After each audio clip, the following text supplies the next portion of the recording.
Uzun illər cəmiyyətimizdə bəzi peşə sahələri daha stabil və təhlükəsiz peşələr kimi qəbul olunub. Məsələn, həkim, hüquqşünas, vəkil, müəllim və yaxud dövlət qulluğu kimi peşələr daha stabil və təhlükəsiz görünür insanlara. Onlar kreativ sahələri daha çox hobbi və əlavə bir məşğuliyyət kimi görüblər. Bu da biraz cəmiyyətimizdə bu riskli peşəyə çevirib gözündə insanların bu kreativ sahəni. Deyərdim ki, burada digər bir önəmli faktor valideyn faktorudur. Çünki təhsil alma periodunda olan insanlar adətən gənclər və yeniyetmələr olur.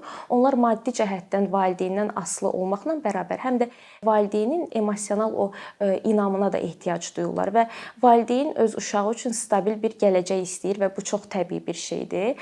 Sadəcə buradakı boşluq ondan ibarətdir ki, valideynlər də bu cəmiyyətdə formalaşan stabil peşələri öz övladı üçün daha güvənli, daha təhlükəsiz olaraq görür.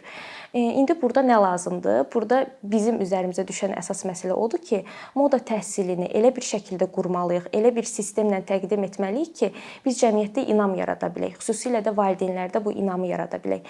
Bu inam da necə formalaşa bilər? Əgər tələbə və valideyn görsə ki, bazar mexanizmi ilə bu təhsil paralel olaraq birlikdə inkişaf eləyirsə, deməli bu artıq gələcək üçün risk tələb edən bir sahə olmayacaq.